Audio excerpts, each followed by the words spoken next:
really brutal on her. The vomiting and the diarrhea, and her hair started falling out. A mom and dad turn to a new treatment to stop their child's suffering. But does it work? That's coming. On the show, we explore various alternative health therapies that are being used in place of and alongside conventional medicine. People worldwide are crediting the cannabis compound CBD for helping with everything from childhood seizures to cancer without causing you to get stoned. CBD can now be found in a variety of products, including oils, capsules, teas, and lotions. But while solid medical research surrounding CBD's health properties is still in its infancy, our next guest, Tracy, credits the treatment in part for saving the life of her daughter, Sophie. So Sophie was born on October 3rd, 2012. She was perfect and was the picture of health until at 8.5 months old, we noticed that her left eye had begun to shake back and forth. And over the next couple of days, I saw that it continued to shake more and more. So we called her pediatrician immediately. And at 6 a.m., we showed up for an MRI. We went home, she was fine, we felt relieved, and the phone rang, and it was Sophie's pediatrician. He proceeded to tell me that they had found something on Sophie's MRI and that she had a brain tumor. Any parent, you want your kid just to have a normal life. That's what we all ultimately want for our kids.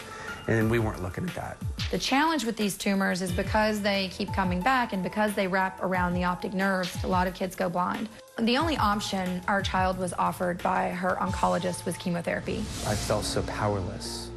There was nothing I could do for my child, and chemo being the only option was, I don't know, it was pretty devastating to both of us. So we started the chemo, and at first it was really, really brutal on her.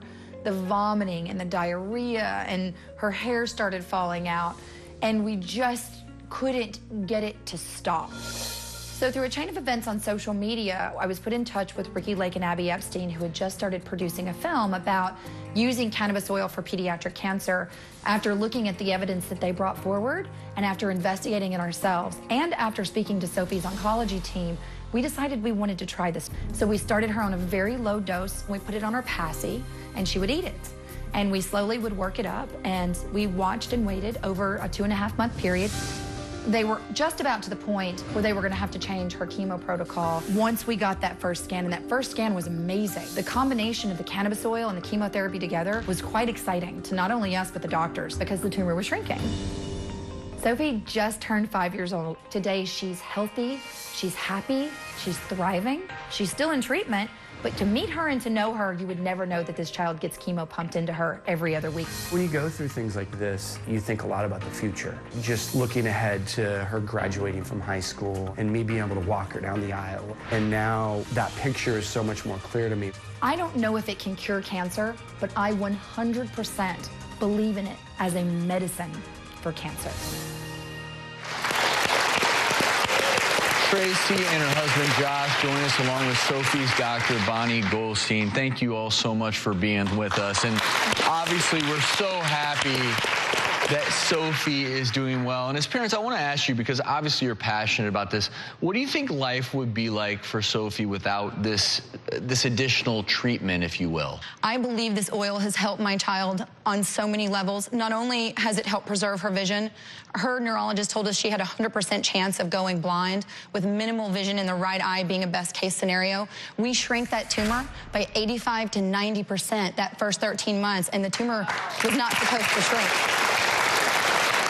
And what we have seen from an immune response has been incredible. She suffered from 9 blood transfusions that first 13 months, and 4 months before she got off chemotherapy, she stopped needing blood transfusions. Her doctors actually came to us and said, unless there's something else that you're doing at home that we don't know about, we want to attribute this to the cannabis because this is medically impossible, and cannabis was the only thing we were doing.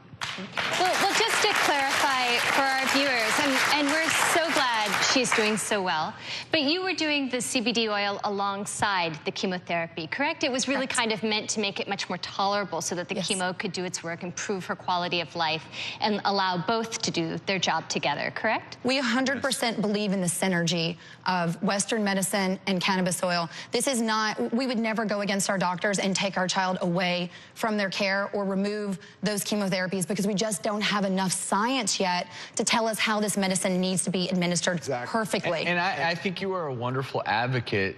As a parent, to use the word science, Dr. Goldstein, I want to ask you the role of cannabinoid oils, not only in Sophie's treatment, but obviously the expanding possibilities with it. Well, in Sophie's case, it was an add-on. But in my practice, where I take care of a lot of children, I have a lot of patients that come to me where nothing else is working. And we've had a handful of cases where cannabis by itself has actually put children into remission. But the scary thing is we don't know what dose, we don't know how long they have to take it for, we don't know what combination of cannabis oils they need to take. And so without the research that we need, and again, everybody should know that right now, cannabis, despite being legal in California and in other states, it's still federally illegal because it's on a Schedule I controlled act. And unfortunately, we're not allowed to do the research that we need. I want to continue this conversation after the break, but I always love it when we have guests on the show, no matter what they are promoting, that are calling for more research, more data, because research leads to scientific discoveries, safety protocols, and so much. The fate of the CBD oils right now is being tested because the FDA recently warned several manufacturers to stop making the health claims regarding the products.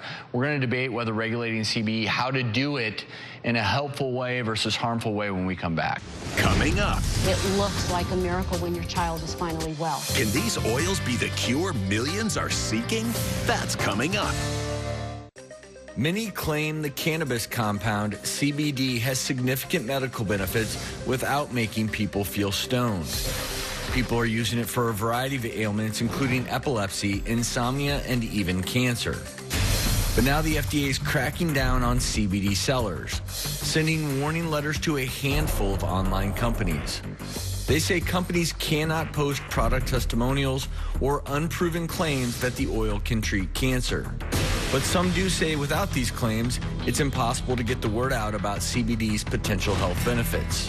So are CBD oil health claims helpful or harmful?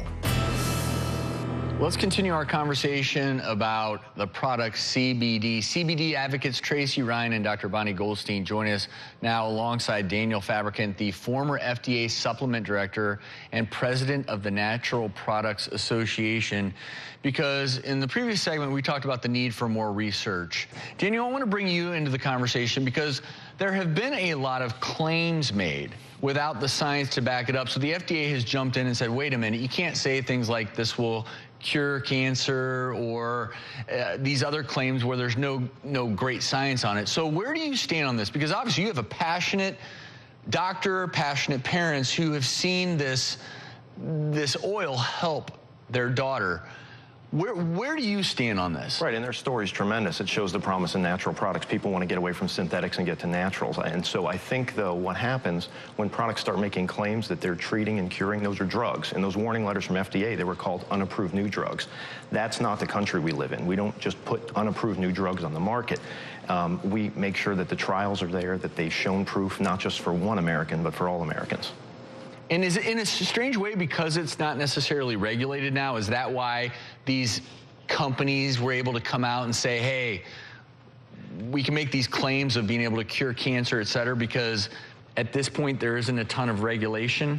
Well, you can't make claims on anything calling itself a dietary supplement to cure, treat, or mitigate a disease. Dietary supplements don't treat, mitigate, cure disease, especially things, cancer, Alzheimer's, what have you. So that's first and foremost. You do have, if you're looking to treat diseases, there's a process for that. And there are companies actually going through that process with CBDs right now. Yeah, I understand that GW Pharmaceuticals is doing a trial right now on purified cannabinoid oil, I guess the CBD oil. Do you have any insight or kind of information about that? Well, it's been going on for some time, and yeah, I think that it shows that there's a way to get to market. If you do want to treat a disease with cannabis products, there's a way to do it. Well, given that there's a place for CBD oil, but I guess you have to be careful as a consumer because not all CBD products, oils, are being sold, put together in the same fashion with same concentrations. That's right. That's exactly right. That's why it has to be studied. And you heard that in the last part of the segment is you've got to get the dosage for women, men, children. Who is it for? What's it for? And making sure that's studied appropriately so there's a balance between risk and benefit.